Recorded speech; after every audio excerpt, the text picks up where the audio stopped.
Unable to sleep due to restlessness, I welcomed the morning at 6 o'clock on the sofa.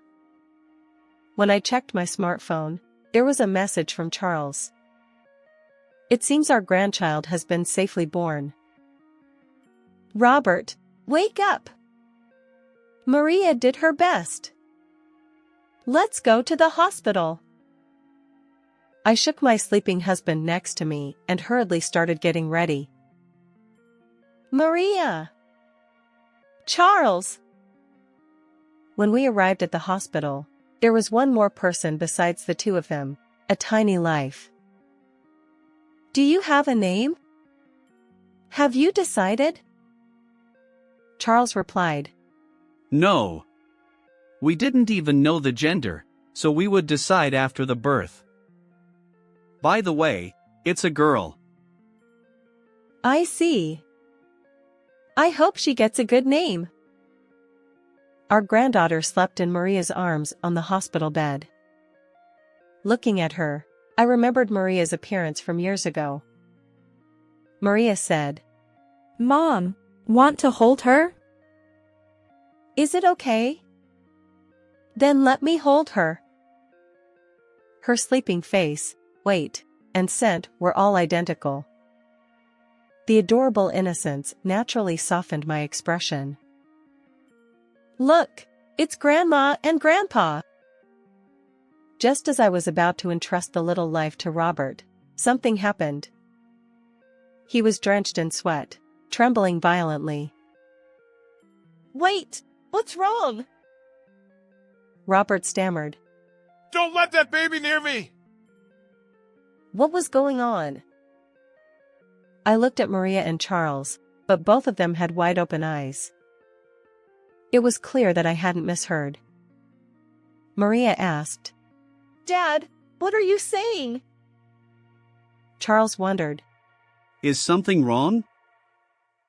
Robert said, No, it's different. I feel a burning heat. I don't want to remember, but it's like the terrifying heat from that fire. My husband, Robert, is blind. 3 years ago, there was a massive fire at the scientific chemical plant where he worked, and unfortunately, he suffered burns to both eyes.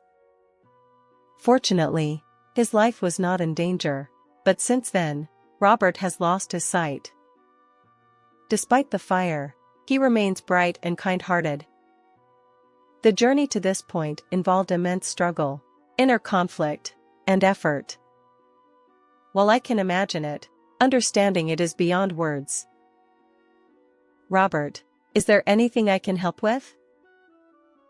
Robert replies, I'm fine for now. If anything comes up, don't hesitate to call. Robert chuckles. I've gotten used to it. You can relax. Although he always says that, true peace of mind eludes us, and we continue to worry about him both physically and emotionally. Despite his unfortunate circumstances, resilient Robert possesses a unique skill. Through conversation, he can glimpse the true intentions of others. He insists it's merely a heightened sense, not any kind of superpower, but from an outsider's perspective, it's an impressive ability. The notion that blindness sharpens hearing sensitivity is well known, supported by scientific theories. However, in Robert's case, his innate sensitivity to others' emotions seems to have intensified after losing his sight. As a result, both I and our daughter Maria, who lives with us, seek his judgment whenever something arises, a habit we can't break. Robert truly is a dependable presence. Recently, when Maria brought her partner home, Robert's sixth sense provided solid confirmation. A few years ago. Let me introduce you. This is Charles. Nice to meet you. I'm Charles. I've always been taken care of by Maria. Charles, this young man, was polite and neatly dressed, a typical good-natured guy. Whether he was naturally fearless or simply adept at concealing it, He actively engaged in conversation. At that moment, Maria seemed more nervous than he did. Understandably so. Her father has the power to read other people's minds. If anything seemed off, it would undoubtedly be brought up later. Apparently Charles had heard about Robert's blindness. He naturally didn't know about Robert's unique ability. Yet, there was nothing overly suspicious or unusual about Charles. On the contrary, he spoke with consideration for Robert, subtly showing his good impression. As it turned out, they were originally colleagues at work, and their interactions extended beyond professional boundaries. Robert listened intently to their stories. Later, as the sunset and darkness enveloped the surroundings, Charles bid his farewell. Robert shared his impressions of the young man. I can't see his face, but he seems like a good person. Upon hearing those words, Maria and I let out a sigh of relief. Of course. I attempted to describe Charles's appearance to Robert, using a celebrity look-alike as an example. Wait, you think he looks like that with his personality? He's too perfect. He might attract trouble. Robert chuckled wryly. From then on, Charles often visited our home with Maria. He was impeccable in every way, always considerate of Robert's well-being. I felt immense relief, knowing that Charles could safely marry Maria. And then, a simple curiosity arose. May I ask something? Certainly. What is it? Since you are such a good person, I'd like to know about your parents. If it's okay, could you share? After a brief silence, Charles offered a rueful smile and began to speak. I apologize. I lost my parents at an early age. Oh, that's unfortunate. I'm sorry for asking. His demeanor remained unchanged. No, it's fine. But, well, there are things I've been thinking about. Since I couldn't properly fulfill my filial duties, if there's an opportunity, I'd like to do it on behalf of them. I believe it would bring them joy, and it would ease my own burden. His confession felt like an unspoken plea, a flood of emotions impossible to gauge. So, in a way, I see yourselves in my parents. This time, I want to live without regrets. As I finished listening to his words, I noticed Robert standing there, silently nodding. He had been listening to Charles's voice all along. Time passed, and the two of them were happily united. The wedding went smoothly, and afterward, Charles moved into our home. Even after marriage, he continued to care for us, especially my husband's well-being. However, there was one concern. Our house had a south-facing garden elevated by one level from the road. Occasionally, trash would be scattered there. Last week it happened 3 times, and this week twice. We considered whether crows or other birds might be responsible, but the frequency seemed too coincidental. Still, even if someone intentionally did it, the harm wasn't significant enough to make a fuss, so I kept it to myself. The season transitioned from early summer. Maria and Charles shared the joyful news of her pregnancy. Truly a cause for celebration. On the other hand, while accommodating Charles alone was manageable, the prospect of another addition made us consider moving. Given my husband's visual impairment, a barrier-free property seemed like a good idea. One night, as we discussed these matters, a rustling sound interrupted us. Who's there? Robert asked. It wasn't a gentle sound like the wind, it was rough, as if something had passed by. An uneasy feeling settled in. I couldn't rely on my husband at times like this. I mustered courage, grabbed the curtain, and pulled it open. Oh my! Hey, what's wrong? Robert inquired, and in the darkness, we saw a crow's lifeless body amid the lush greenery. That moment, I became certain the litter in our garden wasn't from birds but from a person with clear ill intent. After contacting the local government to handle the remains, I explained the situation and our suspicions to the three of them. Why didn't you say anything earlier? Robert asked. Until now, it truly seemed like wind-blown trash. The garbage bins aren't far, and I assumed it was bird-related. I replied. Maria suggested calmly, considering our options. Charles agreed, adding that raising the fence might help but wouldn't address the root issue. Robert proposed installing security cameras, and after much discussion, we decided to do just that.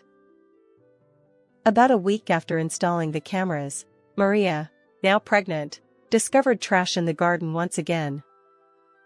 Checking the footage, we were surprised to find the culprit identified so easily. The security camera showed a woman with long blonde hair casually tossing a garbage bag with her right hand. Not only her appearance but her face was clearly captured. Maria whispered, I feel like I've seen this person before. Despite thinking hard, she couldn't recall, so we waited for Charles to return. That night, when Charles came home, we promptly showed him the footage. His revelation left us astounded. This person. It's Ms. Brown, my junior. Apparently, she had been pursuing him persistently. Initially, he gently declined, but as things escalated, he revealed Maria's existence and firmly rejected her advances. Given this context, her recent actions weren't hard to imagine. That's why I recognized her. But will the police take action? You know how stalkers can be stubborn. I wondered. Robert reassured us. We have solid evidence. It should be fine. Let's start by explaining. The police took the situation seriously, contrary to my expectations. Thanks to their intervention, the woman named Brown received a stern warning from the police. She was also required to sign an agreement at her workplace, promising not to approach Maria and Charles. Ultimately, she was transferred to another state. It appears that her motive for such actions was indeed harassment. However, there was one unexpected twist. Her ill intent was directed not at Charles but at Maria, the woman who took Charles away from her. It was a case of misdirected anger, to say the least. Nevertheless, our home returned to peace once again. Time flew by. Maria's belly grew larger, and she was admitted to the hospital for childbirth. As I prepared for her hospitalization, gathered postpartum necessities, and ran around attending to various tasks, memories from the past resurfaced. When I gave birth to Maria, it was a difficult labor, and I went through quite an ordeal. Although it happened over 20 years ago, every detail remained vivid in my memory. Now, being in the position of an observer, I felt deep emotions. Maria went into labor one night. Consequently, Robert and I stayed home while Charles accompanied her. I'm looking forward to it, Robert said. His words seemed to blend genuine anticipation with a touch of sadness. Understandably so, he wouldn't be able to see his first grandchild's face. As I pondered how to respond, Robert seemed to read my thoughts and quietly continued. Throughout my life, I've never deeply regretted losing my sight, but this time, it stings a little. I wish I could have seen my grandchild's face. In your place. I'll see it plenty. Didn't I promise to be your eyes, Robert? Even if I say that, it won't change anything, and you are having trouble answering. Clearly, He saw through even the smallest details. With this strange ability, I still can't see my grandchild's face. Hey, would you join me for a drink? Certainly. Of course. My abilities are limited, but if sharing a drink can ease his burden, I'll extend my hand. Restless and unable to sleep, I welcomed the morning at 6 o'clock on the sofa. When I checked my smartphone, there was a message from Charles. It seemed our grandchild had been born safely. Robert, wake up! Maria did her best. Let's go to the hospital. I shook my sleeping husband next to me and hurriedly started getting ready. It was a weekday morning, and the hospital seemed quieter than usual. The sparse foot traffic included patients in pajamas heading toward the shop. Amidst this scene, I noticed a shadow that emitted an indescribable sense of suspicion. The figure didn't appear overly suspicious, yet its inability to blend in with the surroundings felt peculiar. Robert seemed to sense something too. Something feels different. Is someone there? When I mentioned the shadow, Robert muttered, Don't approach recklessly, and tapped the floor with his white cane. I took his hand, casting a sidelong glance at the mysterious person. Maria! Charles! When we arrived in the hospital room, there were two others, a tiny life. Good morning, both of you. How are you feeling? Good morning. Nothing's wrong. The baby is doing well. I see. That was good. After that, Robert frowned. So I helped him sit down. I asked if he was feeling unwell, but apparently, he wasn't. For now, we decided to share our joy. Have you decided on a name? Charles replied. Not yet. We didn't even know the gender, so we would decide after the birth. By the way, it's a girl. I see. I hope she gets a good name. Our granddaughter slept in Maria's arms on the bed. Seeing her, I remembered Maria as a baby. Maria said, Mom, want to hold her? Is it okay? Then let me hold her. Her sleeping face, weight, and scent were all identical. The innocent, adorable sight softened my expression. Look, it's Grandma and Grandpa. As we were about to entrust the little one to Robert, something unexpected happened. He was drenched in sweat, trembling violently. Wait, what's wrong? Robert stammered. Don't let that baby near me! I looked at Maria and Charles. They were equally shocked. It was clear that this wasn't a misunderstanding. Wait, what are you saying? Charles wondered. Is something wrong? No, it's different. I feel a burning heat. I don't want to remember, but it's like the terrifying heat from that fire. Could it be that he sensed something from this baby? I left our granddaughter with Maria and stood by Robert. His trembling subsided, but he still breathed heavily, shoulders rising and falling. Are you okay? Robert nodded. I've calmed down a bit. Can we talk? Yes, of course. I followed Robert out of the room to a nearby resting area. Robert apologized for startling me. That baby is fine. He assured. Then he began to explain. I probably picked up on someone's emotions nearby.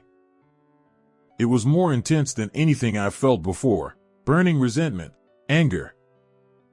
It was so vivid that I lost my composure. Sorry, The timing was bad. No need to apologize. It's beyond your control. The feelings of resentment and anger. I had a hunch. Ms. Brown, the woman who received a stern warning from the police and was transferred due to her ill intent. Could she be approaching again?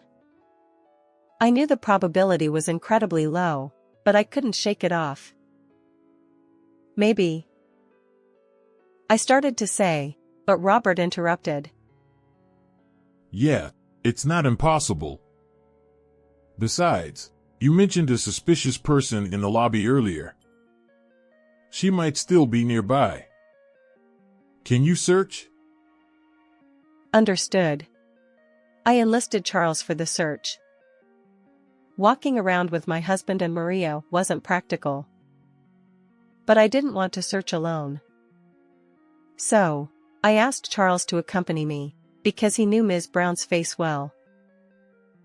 However, despite thoroughly searching most of the areas accessible to the public, we failed to locate her.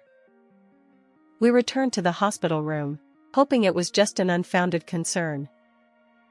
Charles reassured us that the hospital was safer, with more people around, and he would stay with Maria. You both should go home and rest, he said. That makes sense. Well then, take care of Maria, I replied. Understood. Oh, and if anything happens, please call, Charles added. Robert and I suppressed our anxiety and headed home. Although I didn't tell Robert, I wished I could have seen our granddaughter's face more clearly. I wondered whether she'd resemble Maria or Charles. What name would they choose for her? Tonight, once again, I'd likely have a restless night. Several hours later, in the evening, Robert uttered unsettling words once more. It's happening again. I feel it, a burning heat. What is this? Apparently, it wasn't a typical hospital-related illness. So, perhaps his mysterious ability was picking up even stronger emotions. The issue lay in those stronger emotions. Currently, there was only one possibility, and it was dangerously concerning. I pondered my next steps carefully. While part of me wanted to call the police immediately, I lacked concrete evidence. Personally verifying the situation could be futile or even life-threatening. Suddenly, I remembered the security cameras. Right. Checking those might provide some evidence. Excitedly, I reviewed the footage, but unfortunately, nothing appeared. Just as I felt stuck, a single ray of light seemed to descend from above. My smartphone vibrated, a message from Charles. Are you okay? Reluctantly, I decided to seek his help. I explained everything truthfully, and he replied succinctly. Understood. I'm on my way. I felt powerless. It was frustrating to be unable to act during such critical moments, even though I knew I wasn't at fault. After about 30 minutes, Charles returned. According to Robert, the sensation of heat was gradually intensifying. If we took his words at face value, it meant that a malevolent force was closing in. We promptly began searching the area around the house with Charles, and I grabbed a mop for self-defense. The sun had fully set, and while not pitch black, it was quite dim, a perfect backdrop for fear. Suddenly, a noise, both Charles and I heard it. It came from the back of the house, unmistakably accompanied by a human presence. I'll check the back. Please contact the police just in case, Charles said. I followed his advice, returned inside, and reported to the police. Suspect apprehended. Repeat, suspect apprehended. The police confirmed. Unbelievable. Someone had indeed been lurking. The glimpse of her profile left no doubt. It was undoubtedly Ms. Brown, the woman. She was quietly escorted by multiple officers and placed into a police car. According to the police, she had been carrying a firelighter and a lighter. The implications were clear, the worst-case scenario. As soon as I realized we were safe, my legs gave way, and I couldn't stand. Are you okay? Charles asked. Yes, I'm fine. My legs just went weak once I felt safe. Charles's courageous actions were commendable, but without Robert's mysterious ability, what might have happened? Speaking of Robert, he had completely calmed down and returned to his usual cheerful self. I have mixed feelings. Anyway, I'm relieved nothing happened. Am I really more extraordinary than I thought? Charles replied. Not just more than you thought. You're practically in the realm of superpowers. Oh. If only I were a bit younger, maybe I could have been of more help to people. Later, we learned that on that day, Ms. Brown had indeed infiltrated the hospital where Maria was admitted, intending harm. To make matters worse, her target wasn't Charles or Maria, it was their newborn granddaughter. Apparently, she harbored a selfish grudge after being transferred due to rumors of stalking at her previous workplace. However, on the day of the incident, the hospital's crowded environment forced her to abandon her plan.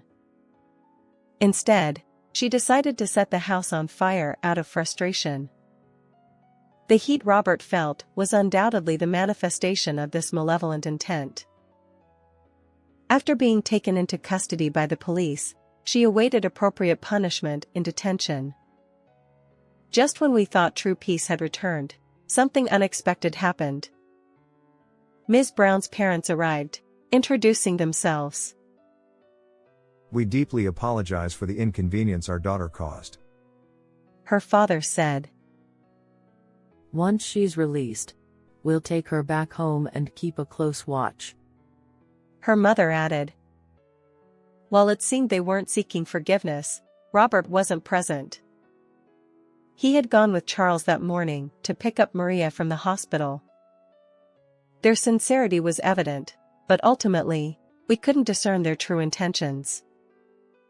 Naturally, I didn't invite them inside and politely saw them off at the doorstep. Later, a chilling question arose: why did they know our home's location? Realizing this, I decided to expedite the relocation plans I had been considering. With Maria safely discharged and our family expanded, I candidly explained the situation. We need to move soon, I told Robert. He took the initiative, joining Charles and me to explore various locations, reading the energies around us. Fortunately, we found a suitable home that satisfied everyone. It dawned on me, I hadn't fully believed in Robert's abilities until now. This incident made me wonder if he possessed true superpowers. The new house is a comfortable barrier-free property. Robert, and even our new family member, Karen, will find it accommodating. With this change, I hope Maria, Charles, and I can live here with peace of mind. The threat that once loomed over us has dissipated. I'm genuinely looking forward to starting a new life in this fresh environment. But... Hey, Charles. Can I ask you something? Yes? What is it? Do you need any help? No, not that. I just want to know, do you think it was a good decision for you to live with us?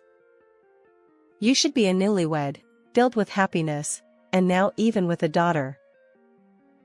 Well, I've mentioned this before. I wanted to be a good son.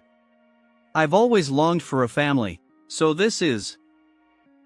well... it's good. As I struggled to find words, he continued. And also, I'm truly grateful to both of you. Grateful? Yes! If Robert hadn't been here, who knows what might have happened? And you believed in that, which is why everything ended without any incidents. If one of you were missing, I can't imagine the outcome. So, filial piety and repaying kindness, having this opportunity, Thank you. This time, I could see it even without Robert's abilities. Charles isn't lying. How is this story for you?